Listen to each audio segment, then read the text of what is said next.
भगवान भाइयों नमस्कार। आप सभी का मेरे चैनल में स्वागत है। आज के इस वीडियो में हम एक ऐसी जानकारी लेकर आए हैं जो कि हर बागवान को जानना बहुत ज़रूरी है। ये जानकारी है सॉइल पीएच के बारे में।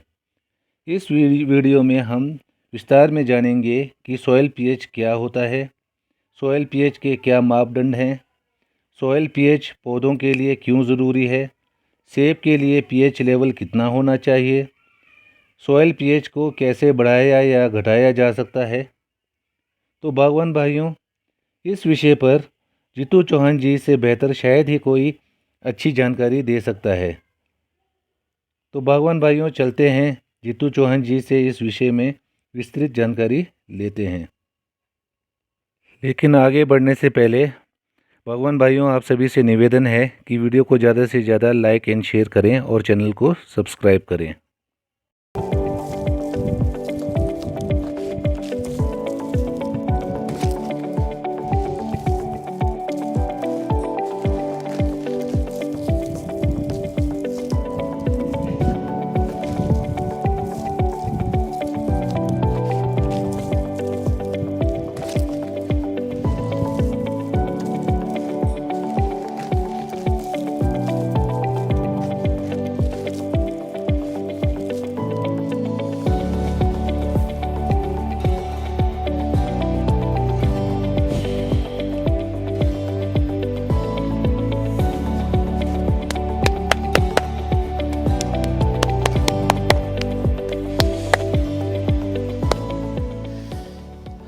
नमस्कार।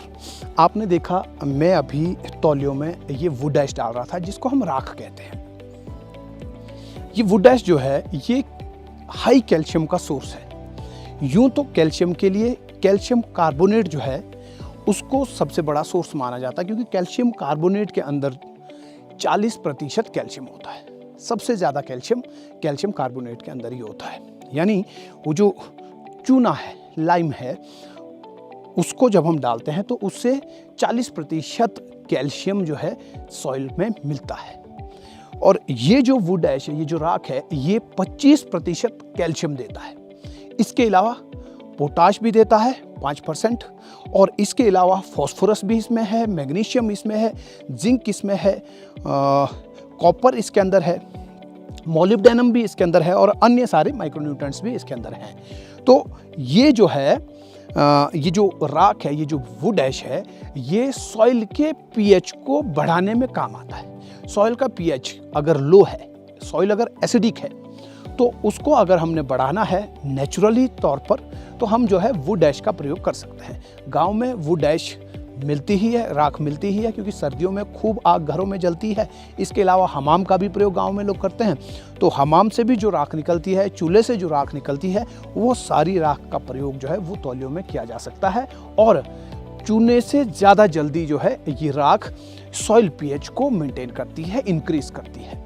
तो दोस्तों, आज हम बात करने वाले हैं सॉइल पीएच के बारे में कि ये सॉइल पीएच क्या होता है और इसको मेंटेन करना क्यों ज़रूरी होता है, और इसको मेंटेन करने के लिए हमें क्या करना चाहिए।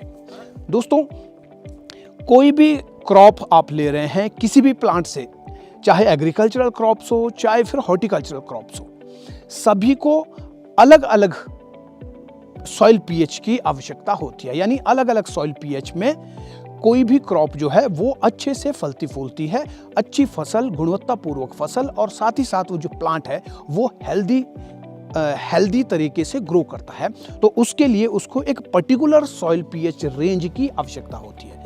अगर हम बात करते हैं सेब बागवानी की, तो सेब बागवानी अगर हम करते हैं तो सेब के पौधे को 5.5 से 6.5 पीएच की आवश्यकता होती है।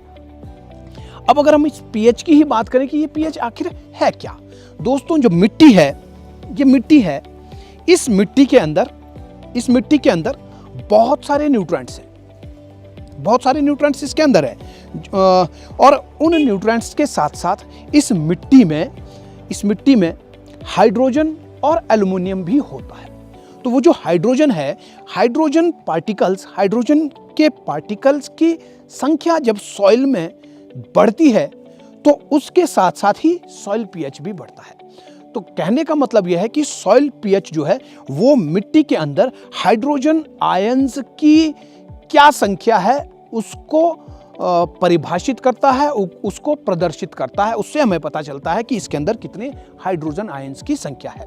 हाइड्रोजन आयंस की संख्या अगर ज्यादा होगी, यानी इस मिट्टी में अगर हाइड्रोजन ज्यादा होगा, तो उससे क्या होगा कि दूसरे जो न्यूट्रिएंट्स हैं जो पौधे को चाहिए, वो न्यूट्रिएंट्स जो है पौधे को नहीं मिल पाएंगे, वो स्टेबल हो जाएंगे। तो इसलिए सॉइल पीएच हमेशा ही उसी रेंज में होना चाहिए जो रेंज उस पर्टिकुलर क्रॉप को, उस पर्टिकुलर फसल को, उस पौधे को जो सही रहता हो, जिसमें वो पौधा अच्छे से ग्रो करता हो। जैसे कि मैंने कहा कि सेब के पौधे को 5.5 से 6.5 पीएच की आवश्यकता होती है। अब पीएच जो है, सॉइल पीएच 1 से लेकर के 8 तक, ये जो है इसके मानक है, 1 से लेकर 8 तक। 8 सॉइल पीएच अगर है तो इसको बेसिक माना जाता है, और जब सॉइल पीएच नीचे की तरफ को उतरता है तो उसको एसिडिक माना जाता है। सॉइल पीएच अगर 8 है तो इसमें हाइड्रोजन की संख्या कम होगी। ज्यों ही सॉइल पीएच नीचे को उतरता है, जैसे 7 आएगा, तो 8 सॉइल पीएच में जितने हाइड्रोजन आयंस की संख्या होगी उससे 10 गुना ज्यादा जो है 7 पीएच में हाइड्रोजन आयंस की संख्या होगी। अगर सॉइल पीएच 6 है तो फिर उससे और 10 गुना ज्यादा। तो इस तरह से अगर 2 नंबर सॉइल पीएच नीचे है तो हाइड्रोजन आयंस की संख्या 100 गुना ज्यादा होती है, 100 गुना ज्यादा। तो ये सुनने में केवल 1 अंक नीचे होगा पीएच, लेकिन अगर हाइड्रोजन आयंस की संख्या देखी जाए तो वो 2 डिजिट में ही 100 गुना ज्यादा हो जाती है। तो इस तरह से सॉइल पीएच को मेंटेन करना बहुत जरूरी होता है। तो अब सॉइल पीएच जो है वो या तो जितनी जरूरत है 5.5 से 6.5 चाहिए, या तो इससे ऊपर होगा जिसको अल्कलाइन कहा जाता है, या फिर इससे नीचे होगा जिसको एसिडिक कहा जाता है। तो सॉइल पीएच अगर ऊपर है तो उसको नीचे लेके आना है, 5.5 से 6.5 के बीच में हमको पहुंचाना, अगर 7 है या 7.5 है या 8 है। और अगर नीचे है, 4 है, 3 है या 5 है, तो उसको जो है ऊपर लेके आना, 5.5 या 6 तक उसको लेके आना।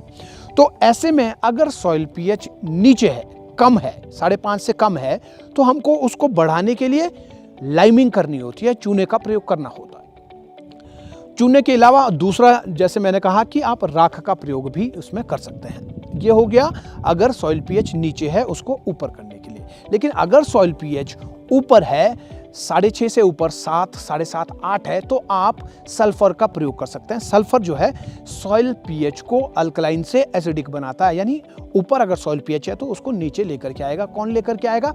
सल्फर लेके आएगा। और सल्फर के लिए एलिमेंटल सल्फर जो है वो ज्यादा सही रहता है। तो दोस्तों, सॉइल पीएच जो है आपको मेंटेन रखना होता है। जब आप सॉइल पीएच चेक करते हैं तो आपको पता चलता है कि आपकी सॉइल का पीएच कितना है। सॉइल पीएच अगर नीचे है तो उसको मेंटेन करने के लिए आपको जो है चूने का प्रयोग करना है या फिर राख का प्रयोग करना है। सॉइल पीएच नीचे जो है तब होता है जब सॉइल के अंदर नाइट्रिफिकेशन प्रोसेस जो है बहुत तेज होता है। नाइट्रिफिकेशन प्रोसेस तेज कब होता है?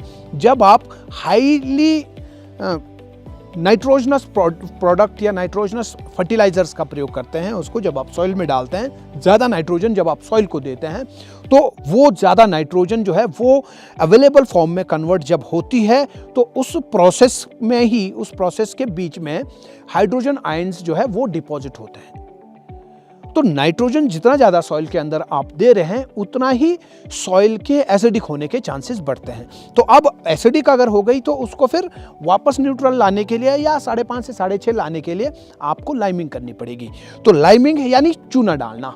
चूना डालने की, अगर हम चूने की बात करें तो चूना जो है आपको 2 तरीके का मिल सकता है। एक तो कैल्शियम कार्बोनेट है जो कि सबसे बढ़िया माना जाता है, जिसमें से आपको सबसे ज़्यादा कैल्शियम मिलता है, 40% कैल्शियम जिससे आपको मिलता है।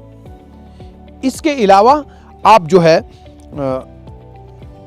डोलोमाइट जो चूना है उसका आप प्रयोग कर सकते हैं। सिर्फ लाइम का प्रयोग यानी कैल्शियम कार्बोनेट का प्रयोग आप तब करते हैं अगर आपकी मिट्टी में मैग्नीशियम की मात्रा उचित है, सही है, मैग्नीशियम की डालने की जरूरत नहीं है, तो आप कैल्शियम कार्बोनेट का प्रयोग करेंगे। और अगर सॉइल में मैग्नीशियम की भी कमी है तो आप कैल्शियम कार्बोनेट की जगह आपको डोलोमाइट चूना का प्रयोग करना चाहिए, क्योंकि डोलोमाइट के अंदर मैग्नीशियम भी मिलता है कैल्शियम के अलावा। तो इससे क्या होगा कि आपके सॉइल के अंदर जो मैग्नीशियम की कमी थी, मैग्नीशियम तत्व की कमी थी, वो मैग्नीशियम भी उसके साथ साथ आपको जो है उस डोलोमाइट चूने के साथ मिल जाता है, तो आपकी मैग्नीशियम की डेफिशिएंसी भी उससे पूरी हो जाती है। तो दो परिस्थितियां, अगर केवल मात्र सॉइल पीएच नीचे है और उसको आपने मेंटेन करना है, उसको आपने इंक्रीज करना है, तो आप कैल्शियम कार्बोनेट का प्रयोग करेंगे।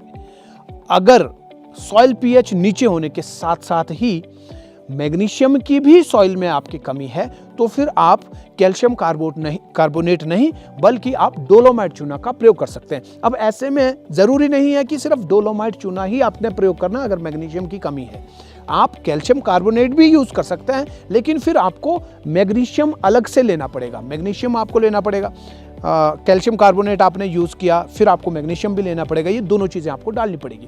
लेकिन अगर आपने डोलोमाइट का यूज़ किया तो फिर आपको मैग्नीशियम अलग से डालने की ज़रूरत नहीं, क्योंकि मैग्नीशियम जो है वो डोलोमाइट चूने के अंदर है ही है, तो आपको दोनों चीज़ें वहीं से ही मिल जाती है। तो ये जो सॉइल पीएच है, इसमें जो हाइड्रोजन आयंस की संख्या बढ़ती है, ये इसलिए बढ़ती है कि नाइट्रिफिकेशन प्रोसेस जब होता है, जब कच्ची नाइट्रोजन को पक्की नाइट्रोजन यानी अवेलेबल फॉर्म में जब कन्वर्ट किया जाता है माइक्रोब्स के द्वारा, तो उस प्रोसेस में ही ये हाइड्रोजन आयंस जो है वो सॉइल में बहुत ज़्यादा मात्रा में बढ़ते हैं, जिसकी वजह से कि सॉइल पीएच जो है घटता जाता है। फिर उसको वापस मेंटेन करने के लिए आपको चूना डालना होता है। चूना जो है अक्सर सर्दियों में डालना चाहिए, और पीएच मेंटेन करने के लिए जब आपने चूना डाला तो उस चूने को भी पीएच मेंटेन करने में काफ़ी समय लग जाता है। 8 से 10 या 11 महीनों का वक्त जो है उसको उसमें लगता है। और चूना डालने से पहले सॉइल टेस्ट आपको ज़रूर करना चाहिए, ताकि अगर ज़रूरत है तो ही आप जो है चूने का प्रयोग करें। अगर सॉइल पीएच नीचे है तो ही आप उसका प्रयोग करें, या फिर अगर आप यूरिया का प्रयोग करें जिसमें कि चूना नहीं है, जिसमें कि कैल्शियम नहीं है, तो आप जो है यूरिया के साथ कैल्शियम का प्रयोग कर सकते हैं। अगर आप कैल्शियम नाइट्रेट डाल रहे हैं तो उसमें ऑलरेडी कैल्शियम है, तो उसके साथ आपको चूने की एप्लीकेशन करने की ज़रूरत नहीं है। या फिर आप कैन अगर डाल रहे हैं तो उसके साथ भी चूना का प्रयोग करने की ज़रूरत नहीं है। बट अगर सिर्फ आप यूरिया का प्रयोग कर रहे हैं तो उसके साथ आपको चूना एवरी ईयर जितनी बार यूरिया डालेंगे उतनी बार आपको चूना भी ज़रूर डालना चाहिए, ताकि आपकी सॉइल का पीएच जो है वो नीचे ना जाए। तो भगवान भाइयों, ये थी जीतू चौहान जी द्वारा दी गई सॉइल पीएच लेवल के ऊपर विस्तृत जानकारी। उम्मीद है आपको ये वीडियो पसंद आई होगी। इस तरह की और जानकारी के लिए मेरे चैनल को सब्सक्राइब करें और नोटिफिकेशन बेल को प्रेस करें।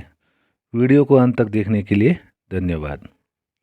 मिलते हैं अगले वीडियो में कुछ और नई जानकारी के साथ।